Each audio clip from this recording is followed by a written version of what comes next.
Assalamualaikum warahmatullahi wabarakatuh. Salam sejahtera untuk kita semua. Salam sejahtera untuk seluruh saudara-saudaraku sebangsa dan setanah air dimanapun Anda berada. Kembali lagi bersama dengan saya Abdul Aziz Jazuli di channel ini, dan pada kesempatan kali ini para sahabat-sahabat, mari kita simak bersama-sama bagaimana tulisan terbaru dari Kiai Haji Imaduddin, di mana tulisan ini dimuat di website nahdlatululum.com. Dan tulisan yang terakhir yang ditulis oleh Kiai Haji Imaduddin itu membahas tentang DNA. Tentang DNA pasca perdebatan antara Kiai Haji Imaduddin beserta dengan Dr. Sugeng, ya, Dr. Sugeng Sugiharto, bersama dengan Gus Rumel Abbas, yang bisa kita saksikan bersama-sama kemarin itu di Pada Suka TV, ya. Kemudian pada kesempatan kali ini saya akan membacakan tulisan tersebut dengan judul Debat DNA di Pada Suka TV, Dr. Sugeng Sugiharto, ya. Dan tulisan ini dimuat pada tanggal 11 April 2024. Langsung saja saya bacakan, ya, untuk bersama-sama kita telaah. Dan tentu tulisan ini sangat bermanfaat bagi kita semua, terutama bagi kita kalangan santri yang tidak terlalu mengerti, tidak terlalu mendalami dan memahami tentang DNA, ya. Langsung saja, Kiai Haji Imaduddin mengatakan, setelah mendengar penjelasan peneliti Badan Riset dan Inovasi Nasional atau BRIN, Dr. Sugeng Sugiharto di Pada Suka TV, penulis lebih paham tentang tes DNA. Di bawah ini akan penulis uraikan dengan bahasa yang sederhana tentang tes DNA berdasarkan penjelasan Dr. Sugeng dan beberapa literatur yang penulis baca. Di akhir, penulis juga sedikit menjelaskan tentang hukum tes DNA menurut pendapat penulis. Dan tentu untuk mengenai DNA sendiri, terutama untuk verifikasi nasab, ini sangat didukung oleh salah satu ulama nasab yang bernama Syekh Khalil bin Ibrahim Ad-Dulaimi, ya, dalam bukunya Muqaddimat fi Ilmil Ansab, dan itu sudah beberapa kali saya bahas. Dan tentu di dalam kitab tersebut sudah menguraikan, ya, bagaimana orang-orang atau oknum-oknum yang dengan sengaja menolak DNA sebagai verifikasi untuk kebenaran dari sebuah nasab, itu intinya yang ngeyel dan ngeles dan tidak mau dibuka hakikat kebenaran dari klaim yang selama ini dia lakukan. Dan tentu hal ini sudah kita temukan di beberapa oknum-oknum orang yang menyatakan bahwasanya DNA itu haram, apalagi untuk mengotak-atik nasab. Kemudian DNA itu tidak valid, apalagi untuk mengecek leluhur ratusan tahun yang lalu atau leluhur yang jauh, ya. Dan tentu itu semua itu berdasarkan atas ngelesisasi kurang lebih, ya, ngelesisasi, dan memang dia itu tidak mau untuk dibuktikan akan kebenarannya bahwa klaim yang selama ini dia lakukan, apalagi untuk mengaku dirinya sebagai keturunan Nabi Muhammad SAW, tidak terbongkar kebusukannya. Barangkali begitu, ya. Dan itu sudah kita jelaskan berkali-kali. Oke. Langsung saja, apa yang dimaksud YDNA? YDNA adalah DNA yang diturunkan dari ayah ke anak. YDNA memungkinkan kita bisa menelusuri garis leluhur kita ke atas sampai Nabi Adam alaihissalam. Tes YDNA bisa mengungkapkan kakek bersama berdasar hasil tes DNA orang-orang yang mengaku keturunan garis laki-laki seorang tokoh. Jika 4 orang sepupu pertama dites YDNA, maka akan terbukti bahwa mereka mempunyai kakek bersama di 2 generasi ke atas. Jika 8 orang sepupu kedua dites YDNA, maka akan terbukti mereka akan mempunyai kakek bersama di 3 generasi mereka ke atas. Jika 16 sepupu ketiga dites YDNA, maka akan terbukti mereka mempunyai kakek bersama di 4 generasi mereka ke atas. Begitu seterusnya. Para keturunan Nabi Muhammad SAW dari Sayyidina Ali dan Siti Fatimah, hari ini banyak di antara mereka adalah generasi yang ke-40. Jika 100 orang sahih silsilah nasabnya di antara mereka melakukan tes DNA, maka akan terbukti bahwa mereka mempunyai kakek bersama di 40 generasi mereka ke atas. Bagi orang-orang yang mempunyai silsilah nasab garis laki lengkap 40 generasi ke atas, kode-kode yang keluar dalam tes DNA itu memungkinkan mereka untuk mengganti kode-kode itu dengan nama-nama yang tertera dalam silsilah nasab itu. Orang-orang yang hari ini mengaku keturunan garis laki dari Sayyidina Ali harus mempunyai kakek bersama kira-kira di masa hidup Sayyidina Ali. Sayyidina Ali wafat tahun 40 Hijriah, berarti orang-orang yang hari ini mengaku keturunannya harus mempunyai kakek bersama sekitar 1405 tahun yang lalu. Jika di antara mereka ada yang lebih dari itu baru mempunyai kakek bersama, maka salah satu dari mereka bukan keturunan Sayyidina Ali. Nabi Muhammad SAW dan Sayyidina Ali adalah keturunan Nabi Adam alaihissalam dari Nabi Ismail. Sedangkan para Yahudi Kohanim atau keturunan Nabi Harun adalah keturunan Nabi Ibrahim dari Nabi Ishak alaihissalam. Nabi Ismail dan Nabi Ishak adalah saudara seayah. Keduanya adalah anak dari Nabi Ibrahim alaihissalam. Di dunia ini, jalur keturunan syaraf atau bangsawan, Nabi Ishak yang konsisten menjaga silsilah laki mereka adalah para imam Yahudi Kohanim. Sedangkan jalur Nabi Ismail yang konsisten menjaga silsilah garis laki mereka adalah para syarif keturunan Nabi Muhammad SAW. Maka, untuk memperkirakan DNA Nabi Ibrahim adalah dengan membandingkan hasil tes DNA pada Kohanim dengan para syarif. Nabi Ibrahim alaihissalam menurut Iqbal Harahab dalam bukunya Ibrahim alaihissalam Bapak Semua Agama menjelaskan bahwa Nabi Ibrahim alaihissalam lahir di kota Ur tahun 1978 sebelum Masehi. Para orang yang mengaku keturunan Nabi Ibrahim alaihissalam hari ini harus mempunyai kakek bersama sekitar 402 tahun yang lalu. Nah, setelah para Kohanim ini tes DNA, dapat diketahui bahwa lebih dari separuh para Kohanim ini berhaplogrup J1. Begitu juga dengan para keturunan Nabi Muhammad SAW yang telah melakukan tes DNA, sebagian besar mereka mempunyai haplogrup J1. Pada keturunan Nabi Muhammad SAW yang berhaplogrup J1 itu dibuktikan dengan jalur silsilah nasab mereka yang terverifikasi dalam kitab-kitab nasab terdahulu. Sedangkan hasil J1 tidak terverifikasi kitab-kitab nasab terdahulu. Haplogrup J1 mempunyai kakek bersama pada 15.224 tahun yang lalu. Jonas DKK 2015. Dari sini sahih bahwa antara keturunan Nabi Ismail dan Nabi Ishak mempunyai kakek bersama, karena kakek bersama mereka adalah Nabi Ibrahim yang hidup sekitar 4.002 tahun yang lalu, masih di bawah 15.224 tahun yang lalu. Jika salah satunya di atas 15.224 tahun yang lalu, maka salah satunya adalah bukan keturunan Nabi Ibrahim. Dari situ diketahui bahwa haplogrup Nabi Ibrahim adalah J1.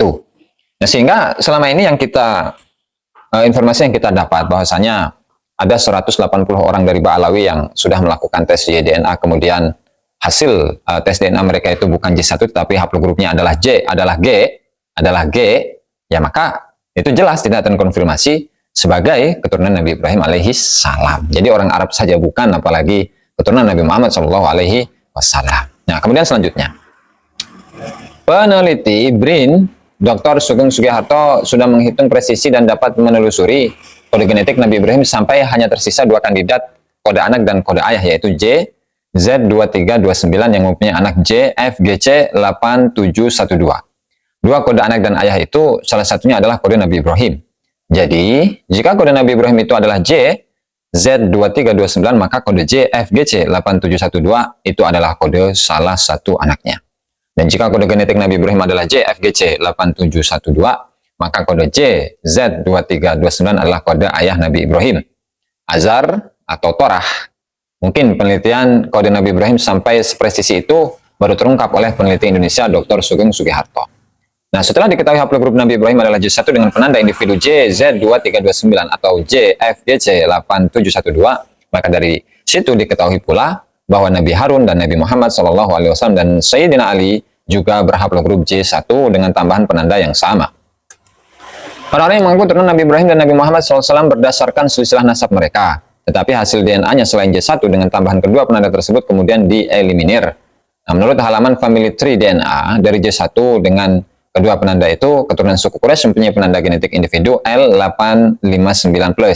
Jadi dia yang hasil tes Y-DNA-nya J Z2329 atau J FGC8712 ditambah penanda L859+, dia termasuk suku Quraisy. Yang tidak mempunyai penanda tersebut, dia dieliminir dari suku Quraisy.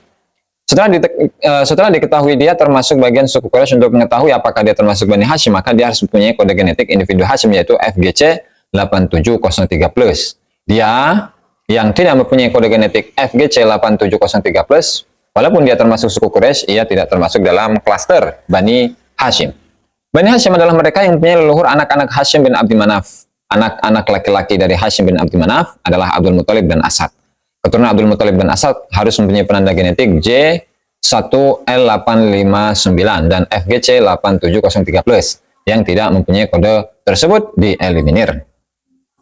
Setelah kode genetik Bani Hashim diketahui, maka baru dilihat apakah ia mempunyai kode genetik dari Sayyidina Ali. Nah, menurut Family Tree DNA, kode genetik individu Sayyidina Ali adalah FGC 10500+.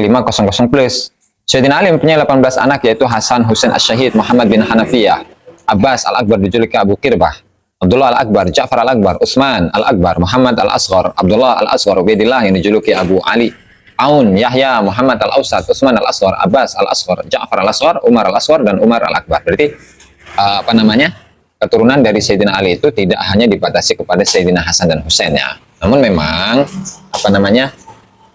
yang untuk umum di kalangan para asyraf itu memang adalah dari keturunan Sayyidina Hasan dan Husain ya, meskipun dari keturunan Sayyidina Ali dari putra-putra beliau yang lain misalnya seperti Muhammad Al-Hanafiyah, kemudian Umar Al-Akbar, Umar Al-Atraf, Umar Al-Asghar, Muhammad Al-Ausat ataupun yang lainnya itu tetap masuk dalam kategori Al-Alawiyin, karena memang Al-Alawiyin itu adalah keturunan dari Sayyidina Ali. Ini di luar dari konteks Ba'alawi ya, karena untuk Ba'alawi itu kan beda, karena mereka itu adalah keturunan dari Alwi bin Ubaidillah itu ya, yang dalam kesempatan yang lalu sudah kita uraikan secara detail. Oke. Semua mereka yang mengaku keturunan dari 18 anak Sayyidina Ali harus mempunyai kode genetik Sayyidina Ali FGC 10500. Yang tidak mempunyai kode genetik tersebut dalam mempunyai silsilah harus dieliminir. Nah, kemudian dari 18 anak laki-laki Sayyidina Ali tersebut, 2 orang yaitu Hasan dan Husain, beribu Sayyidatuna Fatimah binti Sayyidina wa Maulana wa Nabiyuna Muhammad sallallahu alaihi wasallam yaitu Hasan dan Husain. Keturunan Sayyidina Hasan dapat dikenali melalui ciri genetik DYS513 sama dengan 12.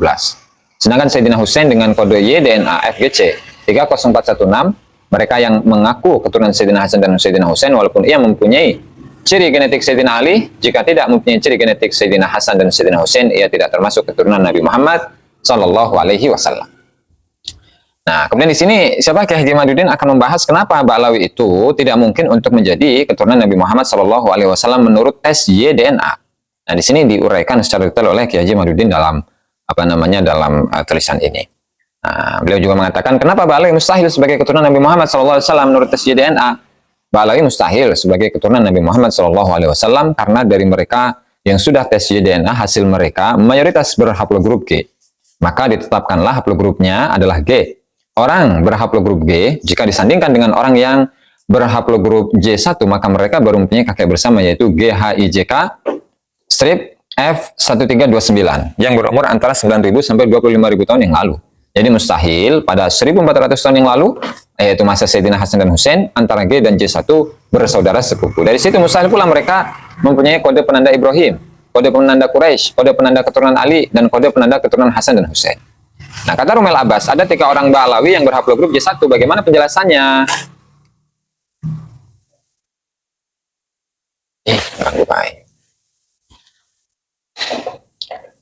Kata Rumail Abbas, ada 3 orang Ba'alawi yang berhaplogrup J1. Bagaimana penjelasannya? Nah, ada 3 orang yang mengaku Ba'alawi berhaplogrup J1. Sementara mayoritas dari ratusan Ba'alawi yang telah tes DNA hasilnya G. Itu menandakan bahwa ketiga orang itu sebenarnya bukanlah Ba'alawi, tetapi orang yang diba'alawikan. Sebagaimana hari ini para wali songo itu diba'alawikan. Jika hari ini keturunan wali songo yang sudah tes DNA dan hasilnya berhaplogrup G sama dengan Ba'alawi, maka baru bisa dikatakan wali songo adalah Ba'alawi. Tapi jika hasil tes DNA wali songo bukan berhaplogrup G, maka jelas wali songo itu bukan Ba'alawi. Nah, kemudian kata Hanif Alatos, melakukan tes DNA hukumnya haram. Bagaimana sebenarnya? Yang mengharamkan tes DNA itu kemungkinan mereka yang hasil tes DNA-nya negatif. Bagi mereka yang mengaku keturunan Nabi Muhammad SAW. Lalu banyak orang yang tidak mempercayainya karena silsilah nasabnya tertolak kitab-kitab nasab primer dan sekunder. Maka jika ia ingin tetap diakui sebagai keturunan Nabi, maka ia wajib membuktikannya dengan melakukan tes YDNA. Sebagaimana dulu ketika Usamah atau cucu angkat Nabi dituduh bukan anak Zaid, anak angkat Nabi. Maka Nabi berbahagia ketika ahli kiafah, ahli genetik, dengan melihat kemiripan tubuh menyatakan bahwa Usamah adalah anak Zaid. Jika nasab Ba'alawi tertolak, kitab nasab abad 4-9 Hijriah, lalu tes YDNA-nya G, lalu berdasar apa mereka masih mengaku sebagai keturunan Nabi Muhammad SAW. Penulis Kiai Haji Madudin Usman Al-Bantani. Nah, dan itulah ya para sahabat-sahabat tulisan terbaru dari Kiai Haji Madudin yang dalam tulisan ini menjelaskan bahwasannya keturunan Nabi Muhammad SAW ya itu tes YDNA-nya harus memiliki kode genetik J1. Nah, kemudian untuk keturunan dari Sayyidina Hasan dan Husain ya itu harus memiliki kode genetik DYS513 sama dengan 12. Nah, kalau tidak atau YDNA itu untuk Sayyidina Hasan tadi yang awal ya, DYS513 sama dengan 12. Nah, kalau untuk Sayyidina Husain ya, keturunan Sayyidina Husain, maka kode genetiknya itu adalah FGC 30416. Nah, jika siapapun itu khususnya Balawi ya. Ketika mereka itu sudah melakukan tes DNA, kemudian hasilnya tidak sama dengan DNA yang dimiliki oleh Sayyidina Hasan, atau DNA yang tidak dimiliki oleh Sayyidina Husain, apalagi haplogrupnya itu adalah G dan bukan J1 dengan kode-kode yang sudah dijelaskan tadi, ya maka mustahil mereka itu adalah keturunan Nabi Muhammad Shallallahu Alaihi Wasallam melalui jalur Sayyidina Hasan ataupun jalur Sayyidina Husain. Maka jangan memaksakan orang lain untuk mempercayai nasab yang baik secara data-data pustaka, baik itu kitab sejarah atau kitab nasab, kemudian hasil DNA-nya itu juga tidak sama yang dimiliki oleh para keturunan Nabi Muhammad Shallallahu Alaihi Wasallam melalui jalur Sayyidina Hasan atau jalur Sayyidina Husain, khususnya Balawi. Maka Balawi itu bukanlah atau bahkan mustahil menjadi keturunan Nabi Muhammad Shallallahu Alaihi Wasallam. Dan itu menurut tes DNA ya.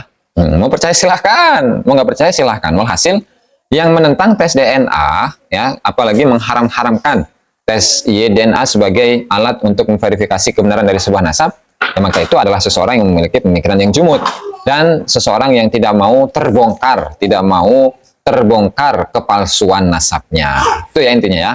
Nah, barangkali itu saja yang bisa saya sampaikan dalam kesempatan kali ini. Wallahu al-muwaffiq ila aqwamit thoriq. Wassalamualaikum warahmatullahi wabarakatuh.